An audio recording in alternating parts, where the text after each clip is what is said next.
রিমা দেখো, এটা সোনার চুরি মনে হচ্ছে। দাঁড়াও রাকিব, এটা উঠিও না, তোমরা পাগল হয়ে গেছো, এটা আসল সোনা। চলো, আমি এখন এটা পেয়ে গেছি, আর দিব না আমি। তুমি আমাকে কেন উঠাতে দিলে না? কিছুদিন আগে একটা খবর শুনছিলাম যে একটা ছেলে রাস্তায় সুন্দর একটি পাথর কুড়িয়ে পায়, এরপর ওটা বাসায় নিয়ে যায়। এর 6 মাস পরে ও ক্যান্সারে আক্রান্ত হয়ে যায়। হ্যাঁ, আমিও এরকম খবর শুনছিলাম। ওইরকমই রাস্তা থেকে একটা মেয়ে টেডি কুড়িয়ে পায়। ওই টেডির ভিতর ক্যামেরা ছিল, ওই ক্যামেরাতে ওই মেয়েটার গোপন ভিডিও ফাঁস হয়ে যায়। এই জন্য রাস্তা থেকে কোনো কিছু উঠানোর আগে আমাদের সতর্ক থাকা উচিত। রিমা, আমি এটা ভুল করে রাস্তা থেকে তুলে ফেলেছি। আমি নিষেধ করছিলাম না তোমাকে রাস্তা থেকে কোনো জিনিস না উঠাতে। এটা গোল করে লাল কাপড় দিয়ে বাঁধা ছিল, এর জন্য নিজেকে থামাতে পারি নাই। দেখে তো মনে হচ্ছে কেউ কালো জাদু করেছে। আমার এক পরিচিত তান্ত্রিক আছে, ওনার কাছে যেতে হবে। কবিরাজ সাহেব, আমার কোনো ক্ষতি হবে না তো?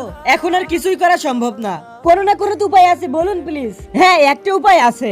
এই যে থলিটা দিলাম, এই থলির ভিতর তোমাদের বাসার যত দামি জিনিস আছে সবকিছু ভরে রাখবা। এরপর তোমার বাসার সামনে যে ঘন জঙ্গলটা আছে, ওর ভিতর সবথেকে উঁচু গাছের নিচে এই টাকা থলিটা রেখে দিয়ে আসবা।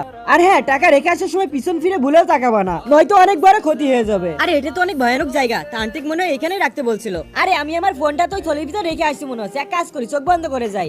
এ কি কবিরাজ সাহেব আপনি? তোমাকে বলছিলাম না পিছন ঘুরে না তাকাতে।